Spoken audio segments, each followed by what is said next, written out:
যারাই নিষ্ঠুরতা দেখিয়েছেন, যারাই বর্বরতা দেখিয়েছেন, যারাই আন্দোলনের কঠোরতা দেখিয়েছেন তাদেরকে অর্থ পুরস্কার দিয়েছে আশুলিয়া থানায় এসে।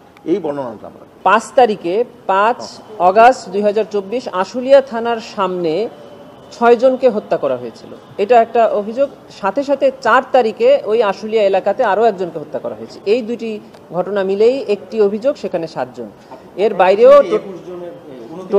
টোটাল সাভারে জুলাই গণ অভ্যুত্থান চলাকালে আশুলিয়া এলাকায় 29 জনকে গুলি করে হত্যা করা হয়েছে। এটাই হলো টোটাল ইনভেস্টিগেশন। এর মধ্য থেকে 4 তারিখে একজনকে হত্যা এবং 5 তারিখে 6 জনকে হত্যা। এই 7 জনকে হত্যার জন্য আজকের যে ফরমাল চার্জের উপর শুনানি হলো সেটা হয়েছে।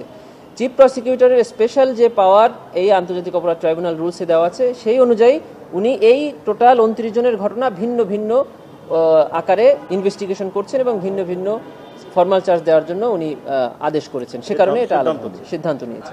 দেখেন, ইনভেস্টিগেশন এজেন্সি ইনভেস্টিগেশন করে প্রসিকিউশনের কাছে ইনভেস্টিগেশন রিপোর্ট দেয়। On the basis of that investigation report prosecution formal charge দাখিল করে। এখানে কে আসামি হবে কে আসামি হবে না এটা ইনভেস্টিগেশন এজেন্সি এবং প্রসিকিউশন নির্ধারণ করবে।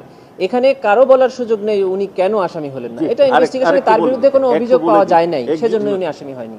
আমরা একটু আগে আমার প্রসিকিউটর আপনাদেরকে বলেছেন যে যেমন আশুলিয়াতে সেই দিন মোট 29 জন নিহত হয়েছেন, এইখানে ওনাকে আমরা আসামি এই মামলায় করি নাই, কিন্তু উনি আসামি থেকে বাদ পড়ে গেছেন, এটা ঠিক নয়।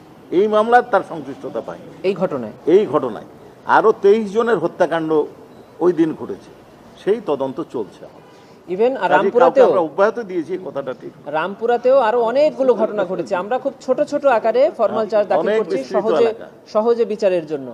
এই জন্য এই একটি অভিযোগে কে আছে কে নাই দিয়ে আপনারা পুরোপুরি বুঝতে পারবেন। তবে এই অভিযোগে তার বিরুদ্ধে সম্পৃক্ততা পাওয়া যায় নাই। ওই দিনে আমরা 26 জনের তথ্য পেয়েছি এই 19 তারিখে।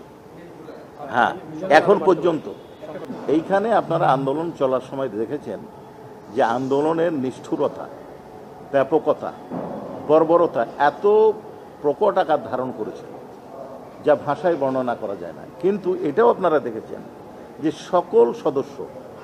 সকল পুলিশের সকল সদস্য কিন্তু সকলকে আক্রমণ করেন, অনেকে নিষ্ক্রিয় থেকে। এখন এই যার বিরুদ্ধে আমরা মূল অভিযোগটা এনেছি, ডিআইজি সাহেব সৈয়দ নুরুল ইসলাম, উনি করেছেন কি যারাই নিষ্ঠুরতা দেখিয়েছেন, যারাই বর্বরতা দেখিয়েছেন, যারাই আন্দোলনের কঠোরতা দেখিয়েছেন তাদেরকে অর্থ পুরস্কার দিয়েছে আশুলিয়া থানায় এসে। এই বর্ণনাটা আমরা